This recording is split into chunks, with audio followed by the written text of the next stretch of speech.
bir isim. Ve huve ala kulli şeyin kadir diye, vallahu ala kulli şeyin kadir diye geçen bütün ayetlerdeki kastedilen isim budur. Allah'ın bu sıfat, bu isim Allah'ın hem her şeye gücünün yeteceğini gösterir. Ama mesele sadece gücünün yetmesiyle alakalı değildir. Kadir kelimesiyle kader kelimesi aynı kökten gelir.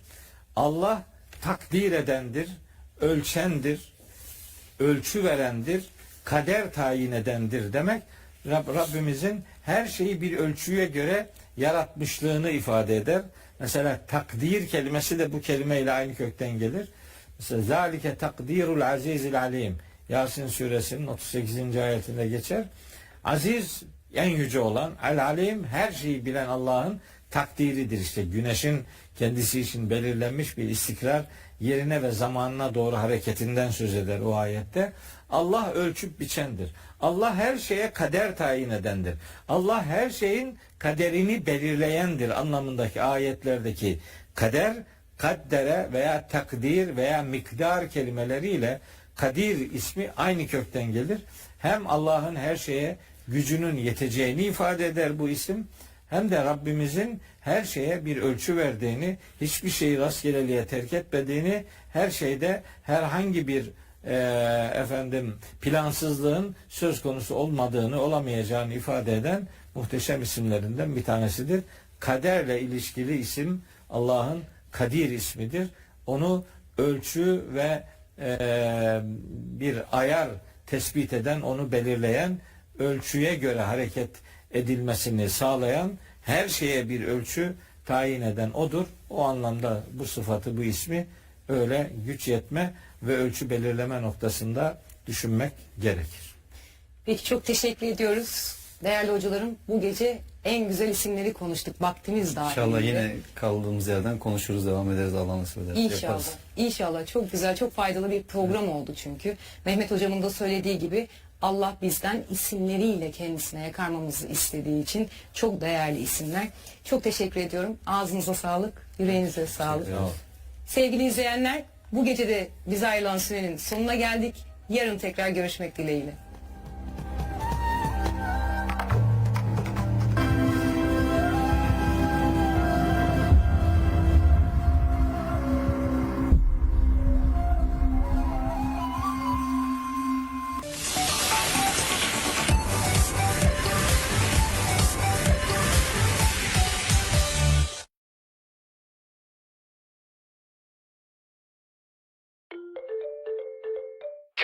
Arjun, that money you sent with Remitly made Chacha's birthday so...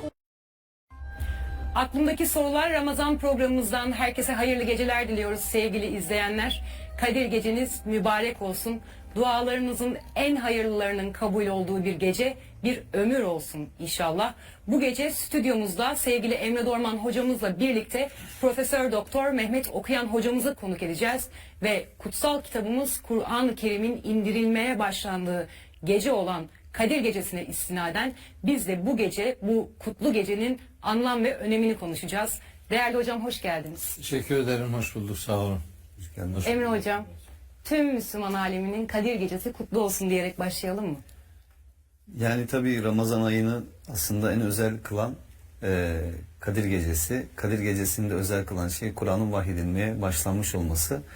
O açıdan hani Ramazan'la ilgili program yapıp da bu gecenin önemini konuşmamak olmazdı. Bunu da en güzel kimle konuşuruz? Mehmet Hocamızla konuşuruz diye biz de bu gece bu programı yapalım istedik. İnşallah izleyenlerimiz de istifade ederler. Hep birlikte Rabbimizin bu güzel ayetleriyle tekrardan inşa oluruz. Ve bundan İnşallah. sonra da onu hep devam ettirebiliriz. İnşallah bir ömre yayabiliriz inşallah. Bu Ramazan programı da vesile olur diyelim. Mehmet hocam, isterseniz Kadir Gecesi nedir? Kadir Gecesi'nin anlam ve önemiyle başlayalım. Kadir Gecesi, Kadir Gecesi, Kadir kıymet gecesi demek. Kadir Gecesi, kader gecesi demek. Kadir Gecesi, ölçü gecesi demek. Kadir Gecesi, kıymetin nerede aranması lazım geldiğinin öğrenildiği gece demektir. Ve bizim Müslümanlar olarak Kadir Gecesi ile ilişkili duyarlılığımız, Kur'an-ı Kerim'in Ramazan ayında indirilmeye başlandığının ifade edildiği Bakara suresi 185. ayetten hareketle, bir de Kadir suresinde Kur'an'ın Kadir Gecesi'nde indirilmeye başlandığının ifade edilmesi, ikisini beraber topladığımız zaman Ramazan ayında Kur'an'ın indirilmeye başlandığı gece Kadir Gecesi olarak kabul edilir. Şimdi bu Kadir Gecesi kıymetini oradaki zaman diliminden almıyor. Yani Kadir Gecesi diyelim, bu geceyle zaman itibariyle dünkü gecenin ve yarınki gecenin bir farkı yoktur zaman itibariyle. Nitekim şimdi bizim gece olarak yaşadığımız bu anlar, mesela Uzak Doğu'da, Japonya'da sabah açmış bile. Evet. Çoktan, veya Amerika'da bunun tersine bakıldığında henüz daha öğle vakti. Dolayısıyla anlaşılıyor ki mesele zamandan, saatten, dakikadan ibaret değil. Başka bir şey var burada. Başka ne var, ne olur? İşte o gece Kur'an'ın indirilmeye başlanması. Mesele budur. Kadir Gecesi de kıymetini oradan alır. Şimdi bu aslında bir gece idi, Kadir Gecesi. Hangi geceydi bu? Miladi 610 yılının Ramazan ayında yaşanan ve Peygamberimiz Aleyhisselam'ın vahiy ile buluşturulduğu o gece işte. Onun da yılını biliyoruz. Gecesini de Peygamberimiz biliyor elbette. Yani insanlar gündelik hayatlarında onları çok etkileyen herhangi bir meşguliyetin zamanını, saatini, hatta dakikasını unutmazlarken, Peygamberimizin onun vahiy ile buluşmasının sağlandığı o geceyi unutması mümkün değildir. Onun için acaba hangi gündür filan, daha çok yoğun kabul edilen görüşe göre 27. gece diye ifade ediliyor. Biraz da çeşitlilik var bu konuda. İşte son 10 günde arayın, son 10 günün tek gecelerinde arayın, İşte Ramazan'ın içinde arayın. Bunların hepsi doğrudur yani nihayetinde. Hatta bir rivayette de bunu bütün senenin içinde arayın. Böyle bir rivayet de var. Benim için en kıymetlisi bu son dediğimdir. Şunun için çok kıymetli. Şimdi bu kameri hesaba göre, yani aylar 10 gün öne geliyor ya. Evet. Her sene bir 10 gün öne geliyor. Bu 32 senede bir, 33 senede bir bütün sene dönmüş oluyor Ramazan'la ilgili. Yani 32 sene, 33 sene biri oruç tutarsa senenin her gününde oruç tutma şahitliğini yakalamış olur. Dolayısıyla senenin her tarafında aransın diye bir rivayet varsa ki var, o zaman anlaşılıyor ki burada başka bir şeye dikkat çekmek istiyor Peygamberimiz. Neye dikkat çekmek istediğini anlıyoruz. O geceye kıymetini veren Kur'an'la ilişkimizi tanımladığını düşünüyorum ben. Yani Kur'an'la siz yakın bir diyalog içerisine girerseniz, sizin hayatınıza Kur'an inerse, nasıl ki o gecenin saatlerini kıymetli kılan şey o gecede Kur'an'ın indirilmesi ise, sizin hayatınıza da eğer Kur'an inerse hayatınız o anlamda kıymet kazanacaktır. Daha önemli bir değerlendirme safhasına geçiyorsunuz demektir. Biz onun için böyle Kadir Gecesi'ni sanki böyle bir şans gecesi gibi değil, aslında bir bilinç zamanı olarak algılamak durumundayız. Yani siz Kur'an'la ne zaman buluşuyorsanız işte sizin kadriniz o zamandır. Öyleyse bir Müslümanın Kadir dakikaları, Kadir saatleri, Kadir geceleri, Kadir günleri, Kadir ayları, Kadir yılları olmalıdır. Böylece hayatının her alanına Kur'an'ı taşımış olmanın erdemini yaşar ve Kadir Gecesi'ni böyle yakaladık bu geceyi, şimdi bu gece ne yapalım filan, onun ötesine geçmek ve kadir, kıymet, değer, ölçü, miktar anlamının verildiği o gecede hayatı kıymetli kılan en önemli unsurun Kur'an olduğu böylece ifade edilerek doğru bir anlayış geliştirilmiş olur. Bunu şunun için böyle biraz farklı anlatıyorum. Şimdi bu Kadir Gecesi ile alakalı Kadir suresi var. Onu konuşacağız. Evet. Ama Kadir Gecesi'nin biraz daha detaylı anlatımı Duhan suresindedir. Şimdi ben Bu Kadir Gecesi televizyon programlarına yıllarca baktım, millet ne anlatıyor filan diye. Baktım ki Allah'ını seven Kadir Suresini anlatıyor. Doğru yapıyor yani, Kadir Suresini bu gecede anlatmayacak da nerede anlatacak? Doğrudur, tamam, bu gecede anlatsın da o gecede ne olup bittiğini, yani gecenin kıymetinin nereden kaynaklandığını Kadir Suresinin işte 4. ayetinin bir kısmıyla 5. ayeti biraz tanımlar. Ama bu geceyi daha geniş açıklayan, o gecede indirilen Kur'an'la alakalı insanların iletişiminin daha anlamlı olmasını sağlayacak içerik Duhan Suresinin ilk 5 ayeti ile ancak elde edilebilir.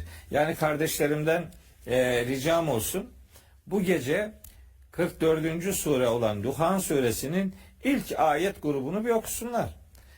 Kadir Gecesi'nin aslında Kur'an'la ilişkisi nedir? Bu geceye Kadir denmesinin ötesinde bir de bu geceye Leyle-i Mübareke denilir. Yani bir bereket kaynağı, bereketin anlamını bulduğu, bereketin hayatiyet kazandığı gece olarak Kur'an'ın bu gecede indirilmeye başlandığı ve o kitapta her işle alakalı hikmetli denebilecek ayrıntılı bilgilerin bu gecede insanlarla buluşturulduğu, yani vahiy ile insanların hikmetli işleri, her hikmetli işin hangi meşguliyetlerle anlam kazanacağını bu Duhan Suresinin ayetleri bize öğretir ve Kur'an'ın indirilmesinin aslında alemlerin Rabbi tarafından insanlığa yönelik bir merhamet unsuru olduğuna dikkat çekilir. Rahmeten min Rabbik. Rabbinden bir merhamet olsun diye bu gece Kur'an'ın indirilmeye başlanmıştır ve Kur'an'da o hem bu geceyle alakalı hem hayatın her tarafıyla alakalı hikmetli işlerden ayrıntılı bir şekilde söz edilir. Kur'an bu meseleleri ayrıntılı bir şekilde ele aldığı için bu bir bereket kaynağı olarak tarif edilir bu gece. Aynı zamanda bu gece Kadir kıymet diye ifade edilir. Şimdi bakın, bir şey daha ifade etmek istiyorum. Buyurun hocam. Şimdi bu gece bir, Kadir suresi konuşulsun. Hı hı. İki, Duhan suresinin ilk ayet grubu konuşulsun, mutlaka konuşulsun. Ama yetmez. Bu gece iki şey daha konuşmak lazım. Eğer Kur'an'la irtibatımız sıcak olacak ve anlamlı olacaksa doğru bir iş yapmamız lazım. Bu gece, yani Kadir Gecesi, yani vahyin indirilmeye başlandığı 610 yılının Ramazan ayının içindeki o gecede, o ilk gecede ne yaşandı? Vahyin indirildiği ilk gece olarak. Onu da Necm suresinin ilk grup ayetlerinden öğreniriz. Yani bu gece asıl okunması gereken sure Necm suresidir. Çünkü o gecede neler yaşandığını o surede anlatıyor Allahu Teala. Ben hayretle izliyorum. Yani Kadir Gecesi ile ilgili programlar yapılıyor. Mesela Necm suresinden kimse söz etmiyor. Halbuki o gece neler yaşandığını bu surede anlatıyor Allahu Teala. Gecenin kıymetine dair ayrıntıları Duhan suresinde veriyor. Ve sözü evirip çevirip mutlaka bir de Alak suresinin ilk 5 ayetine getirmek lazım. Hani genel kabul edilen rivayetler dikkate alınırsa ilk indirilen vahiy unsurlarının Alak suresini, yani 96. surenin ilk 5 ayeti olduğu biliniyor. Herkes bunu kabul ediyor. Evet. Bence o zaman, yani geceyi doğru anlamak istiyorsanız Alak suresinin ilk 5 ayetine bir göz atacaksınız. Oradaki ilk emrin ne olduğuna bir bakacaksınız. Yani İkra bismi rabbikellezî halak. Yaratan Rabbinin adı ile kıraat et. Oku, anlayarak oku diye bir okuma seferberliği başlatılıyor. Hani İslam'ın ilk emri nedir? Okumaktır. Evet. Peki mahşerdeki bize sorulacağı ilk soru nedir? Muhtemelen okudun mudur? Okudun mu? İlk soru ilk emirle ilgili gelecektir. Ve İslam'ın ilk şartı aslında okumaktır yani.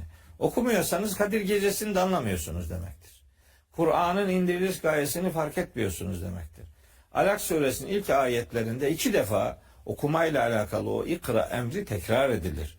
Öyleyse bizim Kadir Gecesi'ni ihya etmek için yapacağımız en kıymetli şey, tabii insanlar işte bolca Allah'ı zikredebilirler, bolca nafile namaz kılarlar. Ne bileyim, onların zikrine, tesbihine diyecek bir şeyimiz yok bizim. Ama daha ayakları yere basan ve bunu bir hayat biçimi olarak hayatımızın her alanına yansıtabileceğimiz, kadir kıymet anlamında meselenin özüne girebildiğimizi göstereceğimiz işlem Kur'an'ı anlayarak okumaktır.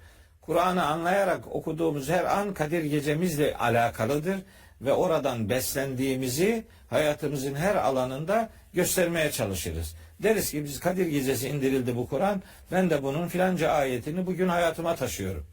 Filanca ayet bugün benim hayatımda şöyle bir karşılık buluyor diye anlamak ve hem Kadir Gecesi'ni anlamak hem geceye kıymet veren Kur'an'ın anlamına vakıf olmak. Dolayısıyla Rabbimizin bizi Kur'an'la buluşturmasının teşekkürü olarak bir oruç tutuyoruz Ramazan boyunca. 2, Peygamberimize peygamberlik verilmesinin yıl dönümünde onun teşekkürü için bir çaba içerisindeyiz. O peygamber olarak görevlendirildiği için. Biz yani Kadir Gecesi'nin aslında yıl dönümünü kutluyoruz bizimki. Bunu da anlama noktasında vahiy ile daha sıcak bir iletişim başlatmak mecburiyetindeyiz. Geceyi daha iyi anlamak Kadir Suresinin tercümesine bakmayla aşağı yukarı elde edilebilir. Hani benimki böyle sloganik sözler değildir. Bunlar nihayetinde surelerden o gecenin ne olduğunu ve o geceyi Rabbimizin bizi nasıl bilgilendirdiğini bu kitaptan öğreniyoruz. Öyle olunca da hani anlayışımız, meşguliyetimiz biraz daha farklılaşabiliyor. Tabii ben biliyorum şimdi bu gece insanlar işte Hazreti Ayşe peygamberimize sormuş ki işte ya Resulallah Kadir Gecesi'ni idrak edebilirsek nasıl dua edelim?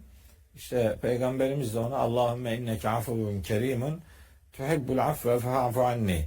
Ya Rabbi sen affedicisin, affı çok seversin, beni de affeyle diye dua. Tamam, bunun önünde bir engel yok. Dolayısıyla o Kadir Gecesi'nde de duası yapılır, sabah da yapılır, ertesi gün de yapılır, hayat boyu yapılabilir.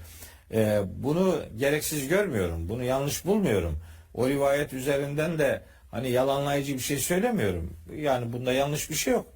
Ama mesele bu geceye kıymetini veren Kitabullah'ın çizdiği hayat profilinin de bu kitabın ne kadar yer aldığını, ne kadar yer alması lazım geldiğini ortaya koymaktır. Herhalde Kadir Gecesi'nin önemi Kitabullah'la, Allah'ın kitabıyla ne kadar buluşursak onun anlamıyla tabii. Evet. Yani Kitabullah'la, Kur'an'la buluşmak deyince millet bunu anlamadan okuma şeklinde de yorumlayabiliyor. Hayır, kastımız o değil. Anlamadan okumaktan söz etmiyorum. Anlamıyorsanız zaten okumuyorsunuz demektir. Okumak, anlıyorsanız anlamlı bir iştir. Dolayısıyla anlamıyorsanız yaptığınız iş okumak değil, seslendirmektir. Evet. Telaffuz etmektir. Kelimeleri tekrarlamaktan ibarettir. Hani o kelimeler zarf ise onların anlamı mazruftur. Veya kelimeler hediye paketi ise onun anlamı paketin içindeki asıl kıymetli olan hediyedir. Biz Kadir Gecesi'ni zarfın kendisinden mazrufa dönüşmeyi, hediye paketinden hediyenin içerisine nüfuz edebilmeyi, yani Kur'an'ın metninden hareket ederek onun manasına ve onun mesajına doğru bir yolculuk yapmayı anlarız. Çünkü asıl kıymet onun anlamıyla hayatı buluşturmaktır diye ifade edebilir. Yani aslında Ramazan ayı Kur'an ayı. Evet. Ramazan ayı değerini Kadir Gecesi'nden, yani Allah'ın insanlığa göndermiş olduğu son mesajın inmeye başladığı Kadir Gecesi'nden alırken Kadir Gecesi de değerini Kur'an-ı Kerim'den alıyor diye naçizane bir özetle topu hemen Emre Hocam'a çevirmiş olayım. Emre Hocam, Kur'an bu ayda her zaman değerli ama bu ayda oruçlarımızın şükür Allah'a şükretmek için oruçlarımızı tutuyoruz. Niçin? Allah bizi Kur'an-ı Kerim'le buluşturduğu için. Dolayısıyla Kur'an'ın gönderiliş amacı da burada çok önemli. Biraz ondan bahsedebilir miyiz? Tabii ki bahsedelim. Bir iki şey ekleyeyim, ufak bir şey olsun. Mehmet Hocam'ın söylediklerini hatırlattı. Şimdi Allah'tan daha değerli kim olabilir sorusunu sormamız lazım öncelikli olarak. Allah'tan daha değerli kimse olamazsa, ki bir inanan için olmaması gerekir. O zaman onun her biri birbirinden önemli ve değerli olan ayetlerinden daha önemli bir şeyin de olmaması gerekir. Yani Allah'tan daha değerli bir kimse yoktur. Ondan gelenden de daha değerli bir şey yoktur. Şimdi bunu önce bir netleştirirsek eğer hem bu gecenin hem Kur'an vahyinin anlam ve değeri daha da açıklığa kavuşur, netleşir. Çünkü bundan daha fazla kıymeti bilinmesi gereken bir şey yok yeryüzünde. Evet. İnsanlar bu hayatın içerisinde öyle veya böyle bir şekilde her şeye bir anlam atfediyorlar. Bir değer biçiyorlar, bir kıymet biçiyorlar. İşte insanların kendi özel günleri, geceleri var. İşte evlilik yıl dönümü olabilir bu, işte doğum günü olabilir, çocuğunun doğumu olabilir, eşinin doğumu vesaire. Ya da ailesiyle ilgili mesela özel bir, önemli bir gün olabilir. Herkesin hayatın içerisinde özel saydığı, özel kıldığı belli günler var. Anneler günü, babalar günü gibi böyle sonradan ortaya çıkmış bir takım günler de var. Ama insanın şunu anlaması lazım. Bütün bu günler, bütün bu gecelerin yanında tartışmasız olarak en fazla değer atfedilmesi gereken ve en fazla önemsenmesi ve asla unutulmaması gereken bir gece varsa işte o gece Kadir Gecesi, Kıymet Gecesi.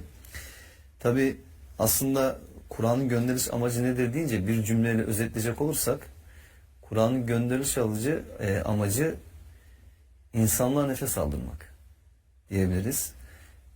Çünkü aslında Kur'an-ı Kerim Allah'ın insanlığa olan rahmetinin, sevgisinin ve iyiliğinin bir sonucu olarak gönderilmiştir. Allah iyidir, iyiliğin kaynağıdır. Allah rahmetin kaynağıdır, sevginin kaynağıdır.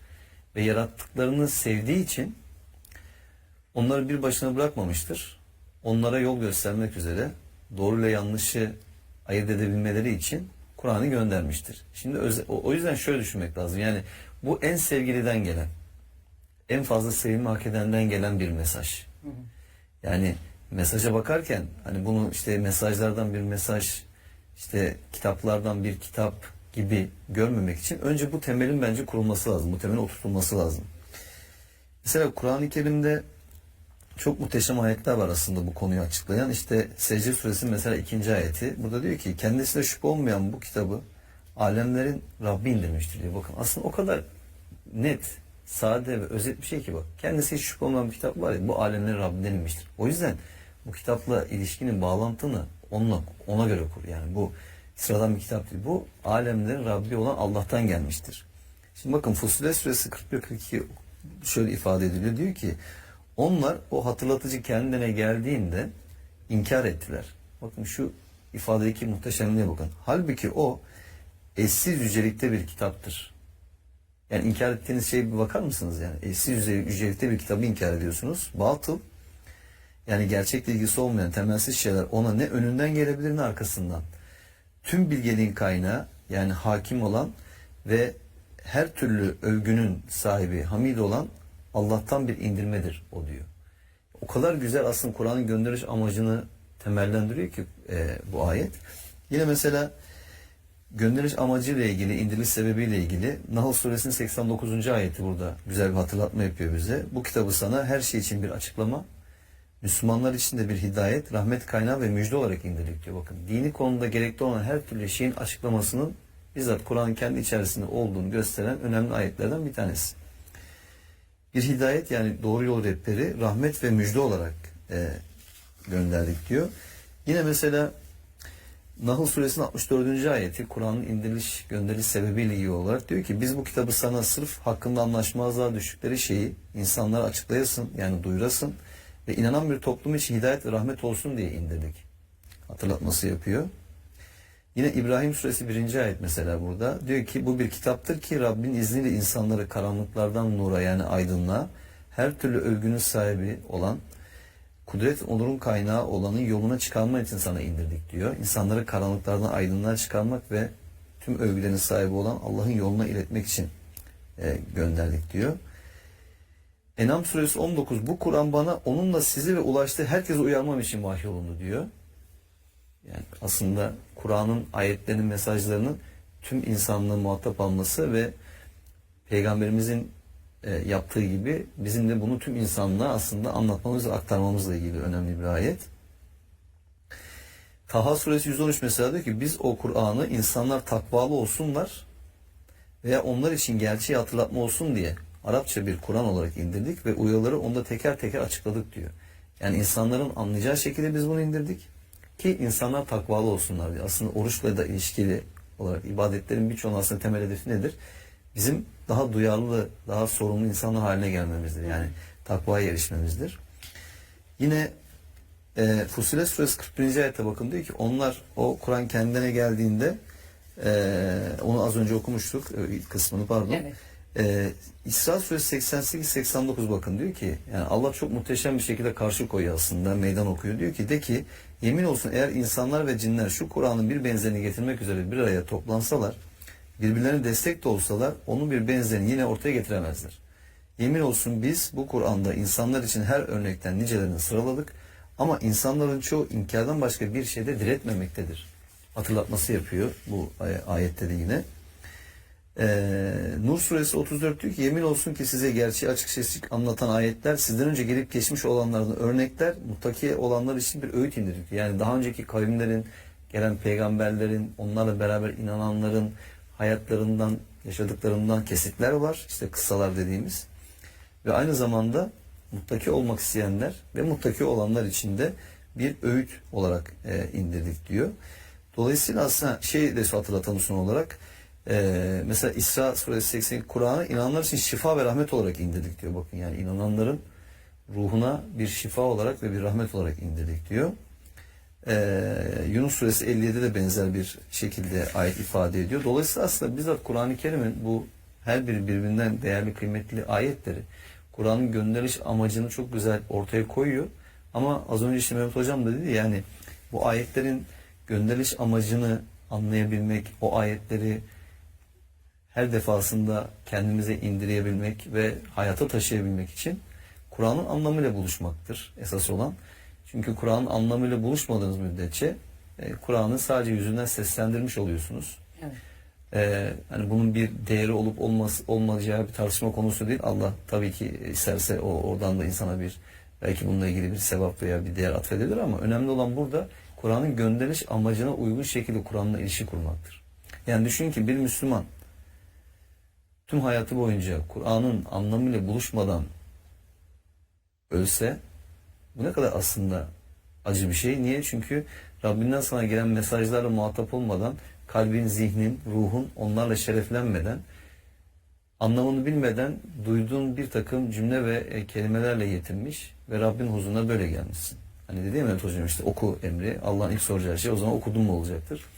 Yani Allah bize sana bu kadar ayetler gönderdim sen niye bunların anlamını öğrenmedin veya niye bunları üzerine düşünmedin diye sorduğunda herhalde işte vakit bulamadık ya da bunun gerekli olduğunu düşünemedik ya da birileri bize siz okumayın bizim anlattıklarımızı dinleyin dediler biz de onlara uyduk diye bir cevap verilmez herhalde o gün. Yani bir cevap verecek olan olursa da o da zaten utanır herhalde vereceği bu cevaptan. Evet. O yüzden hani bu geceyi vesile bilerek tüm Ramazan ayını da vesile kılarak hakikaten Kur'an'ın anlamıyla buluşmak için hemen yarına da bırakmadan şu anda bizi kim dinliyorsa internette bu uygulamalar var işte Kur'an okuyan programı var Mehmet Hoca'nın meali var orada ya da evde mutlaka bir şekilde varsa eğer bir meal açıp mutlaka o anlamlarla buluşmaları gerekir diye düşünüyorum. Bu vesileyle hocamızın mealini de izleyenlerimize göstermiş oldum. Sevgili izleyenler Mehmet Okuyan hocamızın Kur'an meali aynı zamanda da internette Kur'an Okuyan adresinden de ücretsiz meale ulaşabilirsiniz. Mehmet Hocam, Telefonlara da indirebiliyorlar. telefonlara da indirebilirsiniz. Aynı zamanda Mehmet Hocam seslendirmiş de Kur'an mealini. Dolayısıyla her türlü faydalanabilirsiniz. Mehmet Hocam peki Kur'an'ın anlamıyla buluşmak için Kur'an'la nasıl bir ilişkimiz olmalı? Hayatımızın neresinde olmalı Kur'an? Şimdi neresinde olmamalı ki demem lazım yani. Şimdi öyle bir Kur'an sunumu yapılıyor ki toplumsal hayatta. Sanki bu kitapta hiçbir şey yok. Sanki biz bu kitaptan hayata dair doğru düz bir şey öğrenemeyeceğiz. Dolayısıyla bizim dinimizi işte başka ikincil kaynaklar öğretecek filan diye. Bunu son derece ayıp buluyorum yani. Bu iddia böyle herhalde Kur'an'dan hiç haberi olmayan adamın bir iddiasıdır. Bu normal, makul bir düzeyin sözü olamaz bu kitabın. Bu kitapla Müslümanın iletişiminde en kıymetli, en çok hareket alacağı nokta Kur'an'ın rehber oluşuyla ilişkilidir. Yani işte navigasyon kullanıyor ya insanlar. İşte mesela bir adam, oraları, gideceğiniz yeri bilen bir adam size yolu tarif etse bile siz yine navigasyonu açıyorsunuz, diyorsunuz ki yani bu navigasyon bizi oraya en kısa zamanda hangi yoldan gideceğimiz bize öğretir. Evet. Mesela Kur'an-ı Kerim'e işte bir haritadır derdik daha eskiden, bundan 20 sene önce filan. Evet, doğrudur. Yani Kur'an nerede olduğunuzu öğretir. Gideceğiniz yerin neresi olduğunu öğretir. Gideceğiniz o yere nasıl gideceğinizi de öğretir. Ama harita donuk bir bilgi kaynağıdır. Yani eğer harita güncellenmemişse yeni yapılan yolları size eski haritalar öğretmez. Dolayısıyla Kur'an'ı harita gibi anlatırdık, öyle benzetirdik. Şimdi ondan geçtik. Şimdi navigasyon benzetmesi yapıyoruz. Niye? Çünkü navigasyon anlık bilgi veriyor. Yani hatta 10 dakika önce bir yer açık olabilir. 10 dakika sonra eğer orası kapalıysa size oranın işte kırmızı olarak gösteriyor. Oradan değil filanca yerden git diye. Yani Kur'an'ın bir Müslümanın hayatında bir navigasyon kadar değerinin olmaması beni yüreğimden yaralıyor yani. Yani yol, bir yere gitmek için herkes hemen bildiği bir yer bile olsa navigasyonu açıyor. Anlık bilgi almak için oradan istifade ediyor.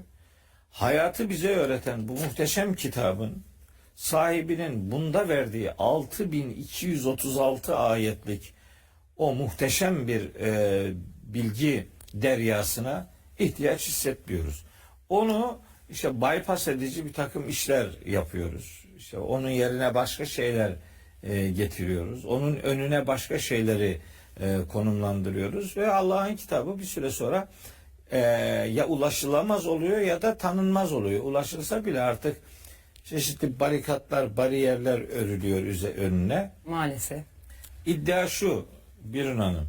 Adam diyor ki mesela Kur'an'ı iyi anlamak için, doğru anlamak için sizin işte diyor ki önce mesela hadisleri bilmen lazım diye bir hadis gözlüğü takıyor gözüne.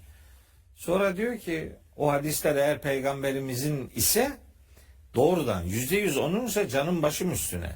Sorun onlar onun mudur acaba? Sonradan mı katıldı? Acaba doğru aktarıldı mı? Bilmiyorsun ki. Evet. Bu kitaba uyuyorsa onundur. Bu kitaba uymuyorsa onun olamaz yani. Hani buradan kendilerince bir sonuç çıkartmasınlar. Fakat işte gözlüğe bir cam, diyelim hadis camı. Daha iyi göreyim diye bir de fıkıh camı koyuyor oraya. Daha iyi göreyim diye bir de tefsir camı koyuyor. Biraz daha iyi göreyim diye işte bir İslam tarihi. Biraz daha iyi göreyim diye bir fıkıh camı koyuyor oraya. Bir tefsir camı koyuyor. Ne bileyim başka bir cam daha koyuyor. Adamın gözlüğü camdan geçilmiyor. O artık camı bile göremiyor. Bırak arkasını görmeyi. İddia daha iyi anlaşılsın diye. Kardeşim ulaşılamaz ve görünmez yapıyorsun Allah'ın kitabını böylece. Bu senin zannettiğin gibi zor bir kitap değil, gözünü seveyim ya. Böyle ne bileyim labirentvari bir kitap değil. Bu formülasyon değil yani. Bu Allah'ın kitabı, kendisi ayetleri birbirini açıkladığı için açıklayıcılığının sonunda apaçık bir kitaptır bu kitap. Evet. Ve bu kitabın hayata rehberlik ediciliği çok kıymetli bir gerekçedir ki bu Ramazan ibadetinin, yani oruç ibadetinin anlatıldığı Bakara suresinin 185. ayetinde tam bu gerekçeye gönderme yapar. Der ki Şehru Ramazan ellezî unzile fîhil Kur'an huden linnâsi. Hüden linnâsi, yani bu kitabın indiriliş gayesi insanlara yol göstermektir. Evet. Yol, yani bu yolu yaratan bilir en iyi. Yolu bilen, yolu yürüyecek olan insanı da yolu da yaratan Allah olduğu için onun tarifi esastır. Yani bir elektronik eşyayı üreten mi daha iyi bilir, kullanan mı daha iyi bilir? Üreten daha iyi bilir yani. Yani ona güvenmek daha doğru bir iştir. Diğeri gücü ne kadarsa, malumatı ne kadarsa o kadar şey söyleyecek sana. Ona çok güvenemezsin. Belki de yakar seni yani. Cihazı da yakarsın, elini de yakarsın, evini de yakarsın. Ama üretenine güvenmen lazım. Bizim yaratılışta da güveneceğimiz kudret bizi yaratan, yoktan var eden Allahu Teala'dır. Onun bu kitapta anlattığı şeylere kulak vermek mecburiyetindeyiz. Bu bir tercih değil, bu bir zorunluluk. Evet. Şimdi mesela Yasin suresini okur insanlar. Yasin suresi 6. ayette diyor ki "Litunzira kavmen ma unzira abahum." Yani atalarının uyarıldığı şeyleri kullanarak bu kavmi uyarman için bu kitap sana indirildi. Yani demek dirileri uyaracak. Bunun amacı bu. Dirilerle alakalı. Yasin suresi 70. ayette diyor ki "Liyunzira men kâne hayyen." Yani hayatta olanları uyarsın diye bu kitap indirilmiştir diyor. Kur'an'ın kendisi söylüyor. Hem Kur'an'ın metin olarak kendisi diri olanları uyarmaya diye gerekçelendiriliyor. Hem de bu kitabı tebliğ eden Hazreti Peygamber canlı olan, hayatta olan, ayakta olan bir toplumu uyarsın diye görevi tanımlanıyor. Öyle olunca Peygamberimizin hiçbir ayet geldiğinde onu gidip de mezarlığa tebliğ ettiğine dair uydurma olsun bir rivayet yok. Çünkü bu hayat kitabıdır. Hayatın merkeziyle ilişkilidir. Efendim yani ölülere ne yapacağız? Ölüler için dua edeceksin. İşte bu. Evet. Yani yapacağım budur. Hani o duan da çok akıllı uslu olsun istiyorsan Kur'an'dan dua ayetleri okuyabilirsin. İşte İbrahim suresi 41. ayeti git oku. Git Haşr suresi 10. ayeti oku. Git Tahrim suresi 8. ayeti oku. Ama istersen de anladığın dilden oku. Ama nihayetinde bu kitabın indiriliş gayesi dirileri uyarmaktır. Dirilerin hayatına dokunmaktır. Efendim hayata dokunmaksı için bu kitapta yani her şey yok ki. En çok duyduğumuz şeylerden, sözlerden Kur'an'ı okumama bahanelerinden biri bu. Ben bunu diyenlere diyorum ki bak kardeşim, bak dediğini kulağın duysun lütfen. Allah aşkına maksadını aşan cümleler kullanmış oluyorsun böylece. Aç Yunus suresi 61. ayeti. Aç bakalım orada ne diyor Allahu Teala? Bir insanın hayat meşguliyetlerinde nelerle karşılaşacaklarsa ona dair son derece hani köşeli bir ayet, böyle yuvarlak değil, köşeli. Doğrudan bilgi veriyor. Önce peygamberimize diyor ki ve ma tekunu fi şe'nin. Sen hangi işte olursan ol. Şimdi Arapça bilenlere hitaben söyleyeyim. Şe'nin kelimesi nekre bir kalıptır. Yani başında veya sonunda belirteç edatı yok. Sonunda bir tamlama yok. Başında belirteç edatı yok. Bunlara biz nekre diyoruz. Yani umum ifade eden, genel ifade eden kalıplar. Bunun anlamı şudur. Hangi işte olursan ol. Bunun istisnası yok. Şu işe karışmaz, bu işe karışmaz demiyor. Hangi işinde olursan ol. Ve ma tetlu minhu min Kur'anin. O işle alakalı Kur'an'dan her neyi tilavet edersen. Ya herhangi bir iş ve o işle alakalı Kur'an'dan her neyi tilavet edersen, yani takip edersen. Yani Kur'an'ı o işle buluşturmaya gayret edersen ve la ta'melune min amelin, sonra herkes hangi işleri yapıyor olursanız olur, illa künne aleyküm şuhuden iz tufidune fi. Siz o işe daldığınız zaman biz sizin durumunuza şahidiz.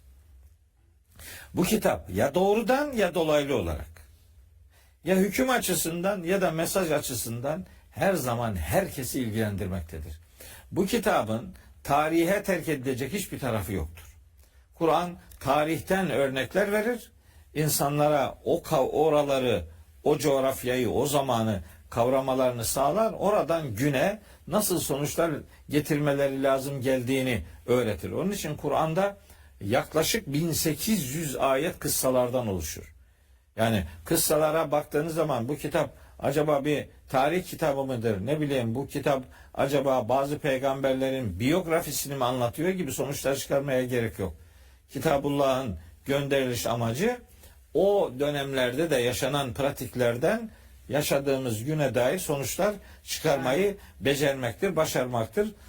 O itibarla Kur'an'ın hayatla ilişkisini doğru kavramak için Yunus suresi 61. ayeti hayatın merkezine almak lazım. Çünkü her ayetle alakalı bu kitabın ya doğrudan ya dolaylı bir dediği vardır. Mutlaka bir şey der. Ama sizin amacınız ya ben bu kitabı okuyacağım ama bunda her şey de yoktur canım derseniz bunda hiçbir şey yoktur muamelesine reva görürsünüz bu kitapla ilgili. Bunu yapmayacaksın. Evet. Efendim Kur'an'da mesela kupa yapmak var mı diyor mesela. Ve kamera yapmak var mı diyor değil mi? Ne bileyim masanın nasıl yapıldığı var mı filan. Yok böyle değil de başka bir türlü var. Diyor ki bilmiyorsanız bilene sorun diyor. Bilene sorduğunuz zaman onun nasıl yapılacağını ilgilisinden öğrenirsin işte. Bak bu da var yani. Nasıl var? Doğrudan yok ama dolaylı olarak var. Var. Yani ben hakikati bunda bulacağım gözüyle bakarsanız bulursunuz. Ya doğrudan ya dolaylı olarak bulursunuz. Şimdi bir Hanım. Yani bu Ramazan'da da her yaklaşık yani şöyle bir gerisin geri gidince 10 yıldan beri aşağı yukarı yani çok keskin olmasın ama yani epey yıllardan beri mesela televizyonlarda mukabeleler okunurken metnin altına tercümesini de veriyorlar. Evet. Tabii ama metin daha büyük, puntoları daha büyük, daha seçiliyor, daha güzel, rahat okunuyor ama o mealler pek okunamıyor. Onu da diyorlar ki yani bak mealini de koyduk. Bak kardeşim. Bak istenen bu değildir. Kimse kimseyi kandırmasın. Orada ekranda mealinin görülmesinden söz etmiyoruz. Gerçeğin Kur'an'dan öğrenilmesinden söz ediyoruz. Yani öyle şiirimsi bir eda ile bir ekran süsü olarak Allah'ın kitabının metnini de mealini de öyle bir muameleye reva görmek Kur'an'a hakarettir. Siz bizim istediğimiz, söylediğimiz hani o da bir aşamadır. İyi bir şeydir yani. Ve onun mealinin görünmesinden Türkiye'de rahatsız olacak en son adam bile ben olmam yani.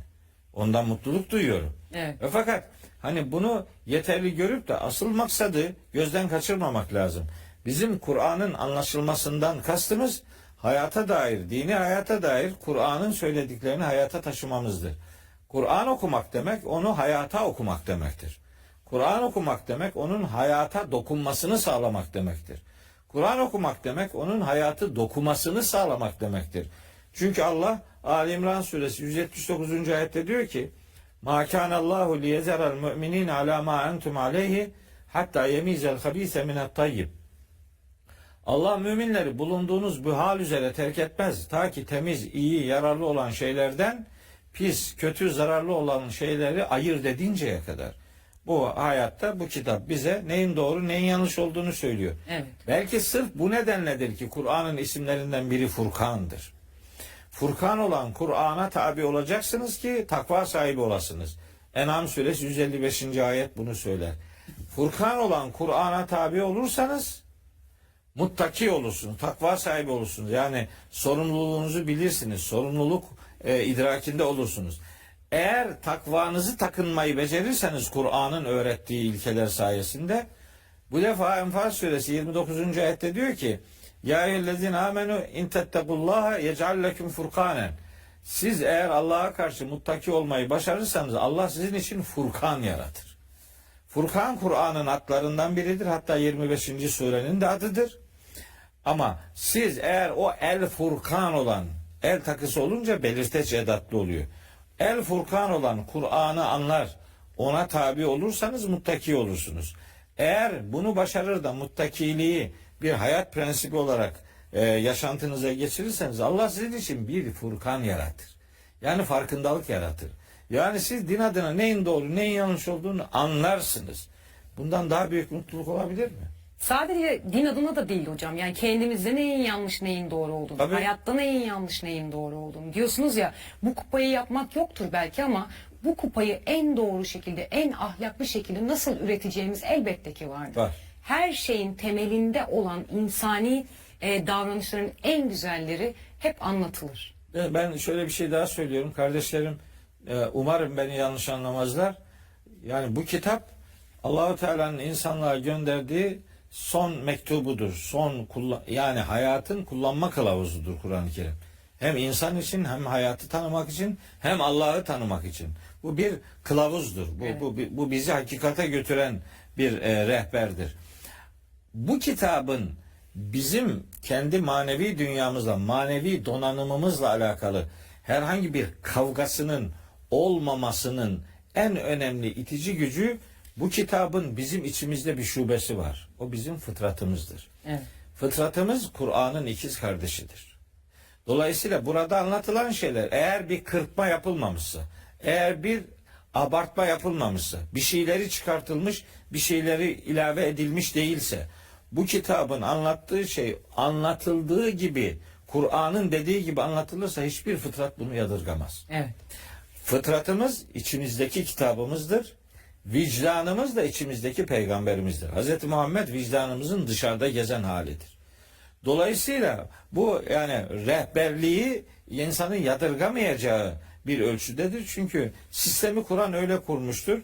Böyle bir irtibat Kur'an'ın hayatı dokuyabileceğini, hayata dokunabileceğini ve hayatın akışında insana lazım olan her ne varsa o noktada kendisine yeterince yol göstereceğini, rehberlik yapacağını, bu kitabın hiç kimseyi yarı yolda bırakmayacağını, arzu edilen menzil her nereyse o hakikat yolculuğunda kişiye sarsılmaz ve terk edilmez bir arkadaşlık yapacağını kardeşlerimin bu gecenin hatırına bilmesini isterim. Kendini Emre Hocam açık bir kitap olarak tanımlayan Kur'an'ın biraz da anlatım özelliklerine bakalım mı? Kur'an'da neden bir konudan başka bir konuya geçiş yapan bir anlatım tarzı vardır? Şimdi demin Mehmet Hoca kupayla ilgili örnek verince bir karikatür geldi aklıma. Kur'an'ın yeterli olduğunu, din adına yeterli olduğunu, dinin kaynağı olduğunu söyleyenleri eleştirmek üzere, onlarla herhalde dalga geçmek üzere yaptıkları bir karikatür. İşte anne çocuğa diyor ki, yavrum bana bir bardak su verir misin? O diyor ki, anne Kur'an'da anneye su vermek yok. Bir cevap veriyor. Yani bir açıp baksa Kur'an'a, annenin evladı üzerindeki hakkına bir Kur'an'a baksa, onun böyle ayaklarına kapanmaktan başka yapacak bir şey kalmaz yani. Bırak sen ona su getirme. İşte yani bu kadar Kur'ansızlık yani. Şimdi oradan kendince bir şey çıkaracak ya, metodsuzluk aslında bu, tamamıyla bir metodsuzluk. Şimdi Kur'an'ın bu anlatım tarzına gelince, öncelikle olarak bir kere Kur'an-ı Kerim'in bu anlatım tarzı çok sıra dışıdır. Bunun hakkını teslim etmek gerekir. Çünkü eşi benzeri yoktur yani. Bu tarzda herhangi bir kitap gösterilmek mümkün değil. Çünkü bizim işte aşağı yukarı ulaşılabilir bütün yazılı kaynaklara baktığımızda ya da günümüzde işte yazılan kitaplara baktığımızda o kitapların bir konusu vardır. O kitaplarla ilgili bir içindekiler kısmı vardır. O içindekiler kısmında bölümler vardır. Ve genellikle o kitabın ana konusuyla ilişkili olarak ve bölümlerle ilişkili olarak işte alt başlıklar vardır ve böyle bir giriş, işte gelişme, sonuç gibi, hatta son kısımda genelde insanlar sonuç da derler veya akademik makalelerde de baktığımız zaman değil mi? Önce bir konuyu anlatırsın, işte bir özet verirsin, sonra konuya girersin, sonra da konuyu bir şeye bağlaman gerekir. Evet. Şimdi Kur'an-ı Kerim'de böyle bir yöntemin olmaması başlı başına bunun bir insan sözü olamayacağının en büyük mucizesi aslında, en büyük delili. Bir de mesela herhangi bir konuyla ilgili doğrudan ve dolaylı bütün ayetlere bakmanızı gerekli kılan bir yöntem bu. Yani siz bir yerde bir ayet buldunuz ya da o ayetin içerisinde bir cümle buldunuz. Tamam, ben bununla bu konuyu açıklayabilirim veya sadece bu ayet diyelim ki bütün bunlarla ilgili açıklamayı yapar diyemiyorsunuz. Kur'an tamamına bakmanız gerekiyor. Bu beraberinde ne getiriyor? Kur'an'ın bir dinamizmini getiriyor. Hı hı. Öte taraftan mesela eğer ki evet hani işte bazı sureler belli isimlerle adlandırılmış ama insanlar tarafından, ama surenin içerisinde geçen bir konuyla ilişkili olarak tabii ki o isim verilmiş. Ama mesela şöyle olsaydı Kur'an, diyelim ki işte kadınlarla ilgili bölüm, işte diyelim ki erkeklerle ilgili bölüm, işte zekat sadaka ile ilgili bölüm vesaire gibi her bir konu bölüm bölüm ayrılsaydı belki insanlar sadece ihtiyaç duydukları veya sadece ilgilerini çeken bir kısmına odaklanacaklardı, bakacaklardı. Kur'an'ın diğer kısımlarını, diğer önemli mesajları belki göz ardı edeceklerdi. Evet. Allah o kadar muhteşem böyle hani kanaviçe denir ya, böyle kanaviçe gibi ölmek denir ya. Ayetler o kadar muhteşem örmüş ki çok büyük bir sanat aslında bu. Mesela bir yerde bir konudan bahsediyor. O kadar güzel, o kadar tam da olması gereken yerde kesiyor ki o konuyu. Bambaşka bir konuya geçiyor. Sonra öyle bir yer geliyor ki orada tekrar o yarıda bıraktığı diyelim konuyu devam ettiriyor. Ama mutlaka sizin o diğer pasajda, diğer kısımda okuduğunuz şey size ilk kısmı hatırlatıyor. Şimdi bakın, bu mesela bugün birçok dizi ve filmler hazırlanırken, senaryolar yazılırken de kullanılan bir yöntem aslında. Parça parça olayları aktarmak ve aslında izleyiciyi özne kılıp o parçaları izleyiciye tamamlatmak. Çünkü o zaman siz kendiniz de işin içerisine girmiş oluyorsunuz. Adeta size yaşatıyor mesela o senaryoyu. Adeta o görseli size yaşatıyor. Şimdi Kur'an-ı Kerim de bunu yapıyor aslında.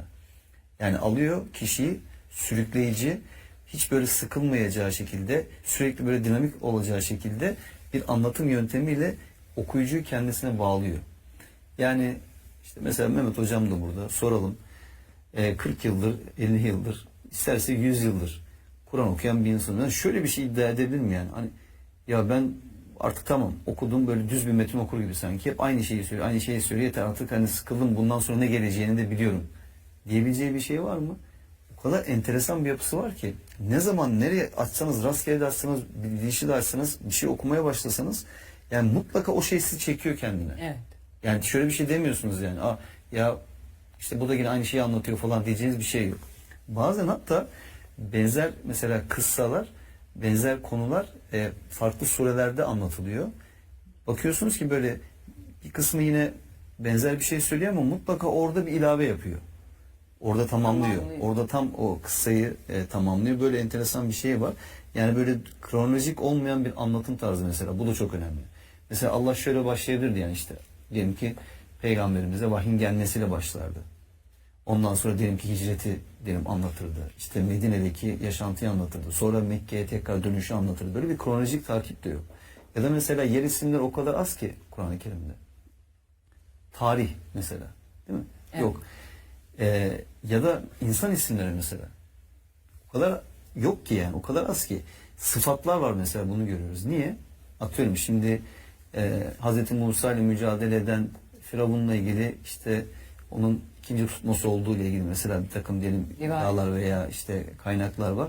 Ama ondan bahsetmiyorlar. Firavun'dan bahsediyor. Niye? Çünkü Tutmos da öldür, Ramses de öldür ama Firavunluk bakidir. Firavunluk kalır.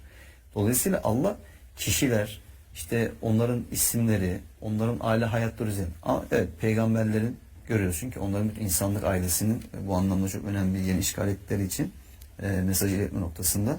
Öte taraftan mesela bu yine dizi filmlerde kullanılan flashback yöntemi var şimdi. Geriye gönderim yapma. Bir anda mesela Kur'an'a bakıyorsun, böyle bir konuyu anlatıyor. Hop bakıyorsun, o daha önce bahsettiği bir konuya tekrardan seni geri döndürüyor mesela. O konuyla bağlantısını kuruyorsun onun. Yani bu aslında okuyucu gerçekten çok ilgisini yükselten, dinamik tutan bir şey. Bir de mesela Kur'an'ın bu anlatım tarzında hikayeleştirme var. Bazen meseller, örnekler vermek var. Bazen de kıssalar. Şimdi burada iki önemli şey var. Bir tanesi şu. Kıssalar bir kere gerçek olaylar. Bu niye önemli? Çünkü siz onu gerçek bir olay olarak okursanız onu kendi hayatınıza uygulamanız daha kolay. Niye? Çünkü yaşanmış bir şey bu. Yani bir insanın, bir peygamberin, bir inananın başına gelmiş bir olay bu. Ama şöyle düşünün. Öyle bir şey anlatıyor ki Allah. Yani zaten sen bile okurken diyorsun ya böyle şey olur mu diyorsun mesela. Şimdi sen böyle şey olur mu diyeceğin bir şey kendine oraya özne kılabilir misin? Mümkün değil, kılamazsın. O yüzden bütün bu olayların gerçek olması insan okurken tamam onların karşılaştıkları zorluklar, mücadeleleri, başlarına gelenler, nasıl tepkiler verdikleri, ne yaptıkları, bunları kendi hayatındaki örneklerle birleştirebiliyorsun. Çünkü bunlar gerçek.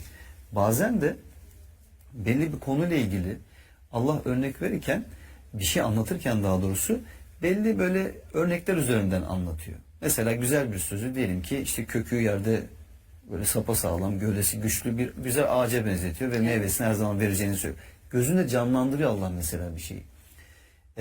Dolayısıyla bazen bu gerçek bir olay olmasa, bir örnek olsa bile bu örneklerle hikayeleştirerek anlatma yöntemi kişinin konuyu hem basite indirgenmiş haliyle hem de daha açık, berrak şekilde anlamasını sağlıyor.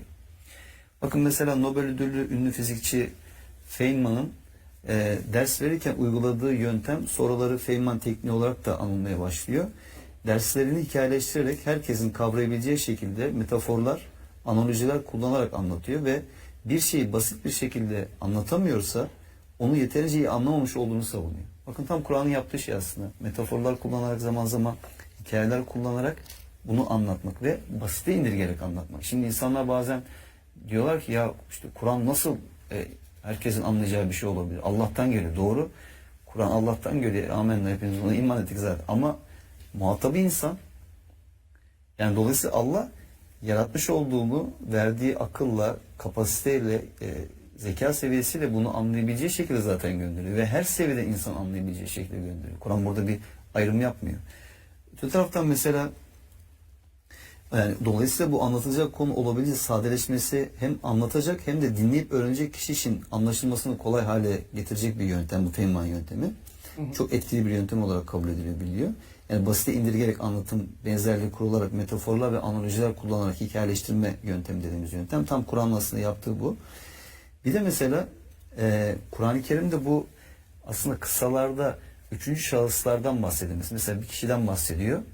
Hani doğrudan mesela bir kişiyi de hedef almıyor. Doğrudan seni de mesela böyle hani kınayacak şekilde hedef almıyor. Mesela bu da çok enteresan bir şey. Yani okuyucuya mesela böyle suçluluk psikolojisi hissettirmiyor bu. Yani mesela şöyle dese Kur'an, siz ne kadar şöylesiniz, siz ne kadar böylesiniz, siz nankörsünüz, siz bu kitaba layık değilsiniz, siz bunu okumaya bile cüret mesela. Böyle bir şey duysan değil mi zaten? Allah böyle söyle dersen ben nasıl okuyayım bu kitabı diye düşünürsün. Dolayısıyla burada Kur'an-ı Kerim mesela Paul Zak'ın bir araştırması var mesela bu konuyla ilgili. Nöroekonomist bir yazar. Diyor ki gergin anlarda beynimizin stres hormonu olan kortizon ürettiğini ve özellikle birebir görüşmelerde herhangi bir sebeple gergin olan kişiye geri bildirim vermenin çok daha zor hale geldiğini gösteriyor bu araştırma. Oysa verilmek istenen mesajın başımızdan geçen bir olay veya üçüncü şahıs üzerinden hikayeyle anlatılması karşımızdaki kişinin empati kurmasını ve beyninde kendisini iyi hissettiren bir kimyasal olan oksitosin salgılamasını sağlıyor. Hani bazen eskiler der ya hani kızım sana söylüyorum gelinim sen anla misali. Doğrudan kişinin kendisine söylemiyorsunuz ama orada bir hikaye üzerinde anlatıyorsunuz. Bir olay üzerinde anlatıyorsunuz. Ya geçenlerde de işte şöyle bir şey olmuş diyorsunuz. Aslında orada bir mesaj vermek istiyor. Ama doğrudan bunu kişinin kendisine söylesen belki Rencide olacak. Rencide olacak ya da gerilecek, strese girecek. Daha da belki hata yapacak.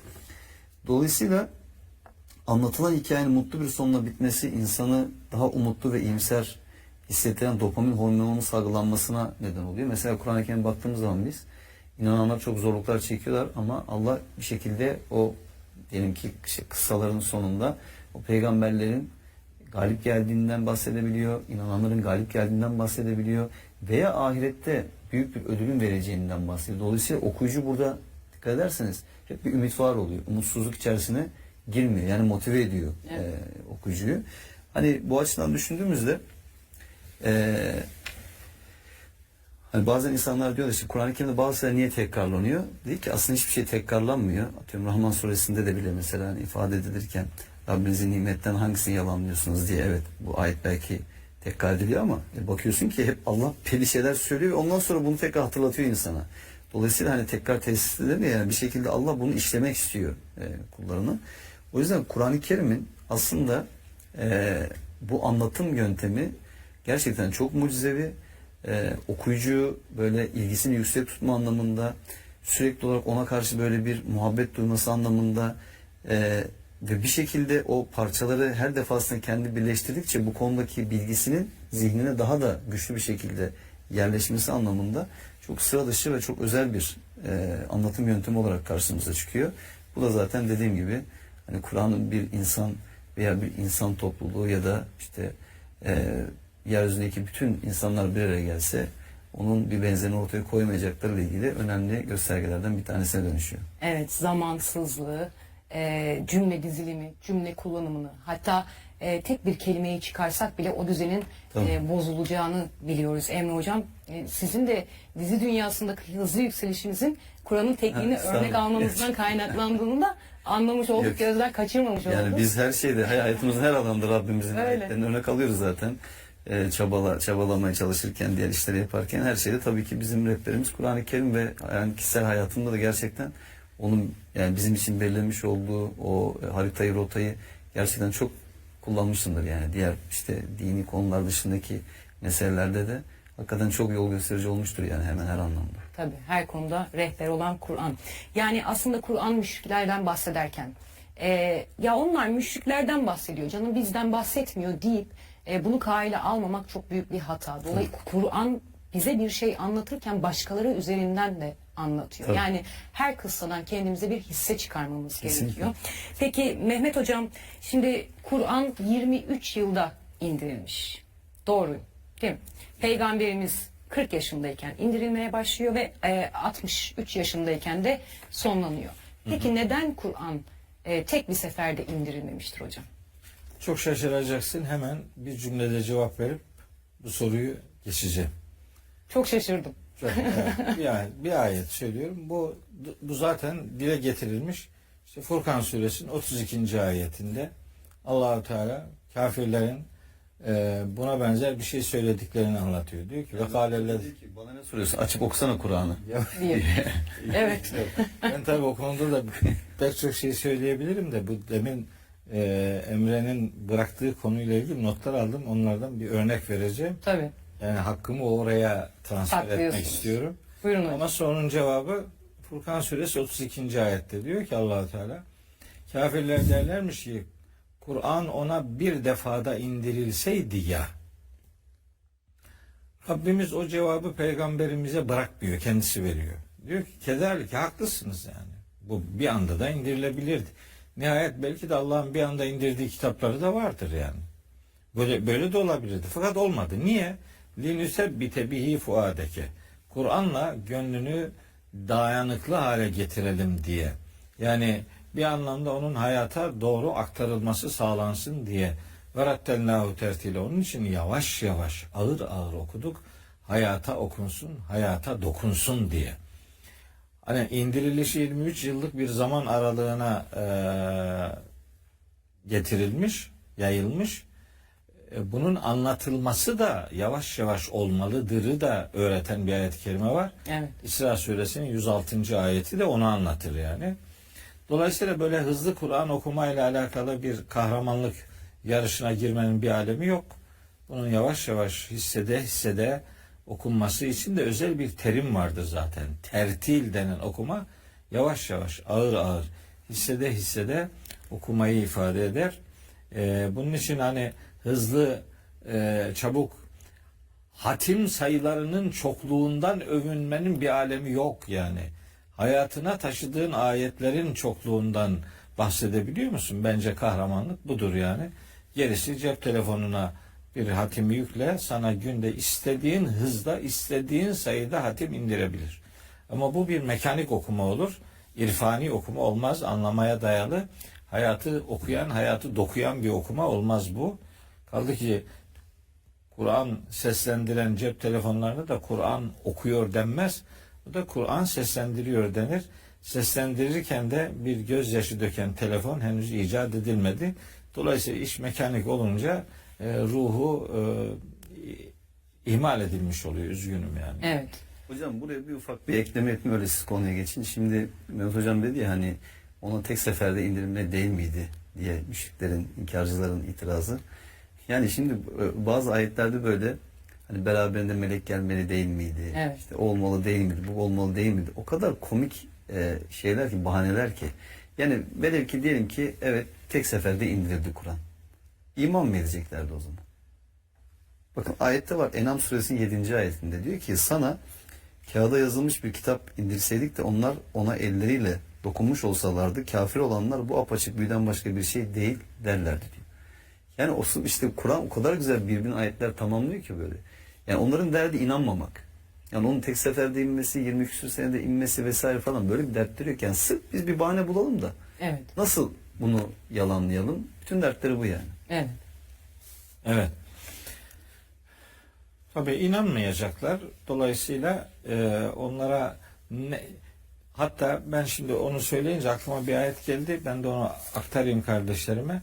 Bu En'am suresinde diyor ki Allah-u Teala velev ennena nezzelna aleyhimul melâkete, biz onlara melekleri indirsek ve kellemehumul mevta, ölüler onlara konuşsa ve haşerna aleyhim külle şeyin kubulen, istedikleri her şeyi önlerine toplasak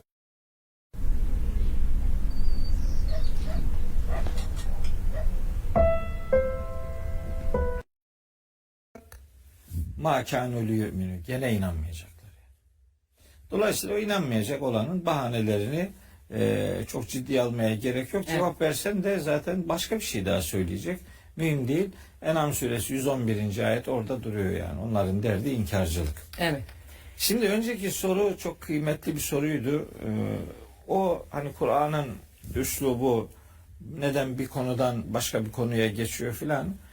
Ben kardeşlerime böyle bir kalıcı bilgi olsun diye bir şey söylemek istiyorum. Bir örnek üzerinden bunu aktarmak istiyorum. Umarım akıllarında kalır. Şimdi hemen herkesin bildiği işte Kur'an-ı Kerim'deki en yaygın surelerden biri Yasin suresi. Bilir onu herkes. Şimdi Kur'an'da bir konudan niye başka bir konuya geçiyor eleştirisini yapanların Kur'an'dan haberi yok. Kur'an'da başından sonuna kadar aynı konuyu anlatan sureler de var. Hani ondan istiyorsan o da var. Git Duha suresiyle, hatta bir sure değil 2 sure var. Duha ile İnşirah'ı oku, aynı konuyu anlatıyor. Birbirinin devamı olarak. Fil suresiyle Kureyş suresini oku, aynı konuyu anlatıyor. Felak ve Nas surelerini oku, aynı konunun devamıdır. Yani öyle sureler de var yani. Evet. Ama genelde böyle uzun büyük surelerde hani bir konudan başka bir konuya geçildiği vakadır görülüyor. Şimdi bunu daha sonraki insanlar bir konunun bittiğini, başka bir konunun başladığını okuyucular fark etsinler diye ta bundan asırlar öncesinde, bundan belki de 10 asır önce böyle secaventler koymuşlar Kur'an-ı Kerim'e. Bunları insanlar koydu. Millet Kur'an-ı Kerim'deki böyle secaventleri de Cebrail'in getirdiğini zannediyor. Yok yani bunlar İnsanlar. Afganistanlı Secavendi diye bir adam var. O koydu yani. Dolayısıyla çok isabetli yerleştirdiği secaventler olduğu gibi çok hatalı olanlar da var. Onu da peşine söyleyeyim yani. Hiç olmaması, tam tersinin olması gereken bir takım örnekler de var. Hatta becerebilir miyim? Önüme öyle güzel bir eleman gelir mi bilmiyorum. Bu konuda Kur'an'da secaventlerin Kur'an'ı anlamaya katkısı diye bir doktora tezi yaptırmak istiyorum. Çok yanlış şeyler var. Çok doğru secaventler var. Bunların anlamı nasıl başka taraflara kanalize ettiğini ve mesajların icabında nasıl uzaklaşıldığını gösteren örnekler de var. Yani öyle bir hayalimdir. Becerebilirsem iyi bir çok iyi Arapça bilen bir doktora öğrencisi Buradan da duyurmuş olalım hocam. Bulursam böyle bir tez yaptırmak istiyorum. Varsa Benzer kendine güvenen tezler bulsun. var da onlar olanları tamamdır bu. Onları savunmaya yönelik çalışmalar var. Hayır tamam değil.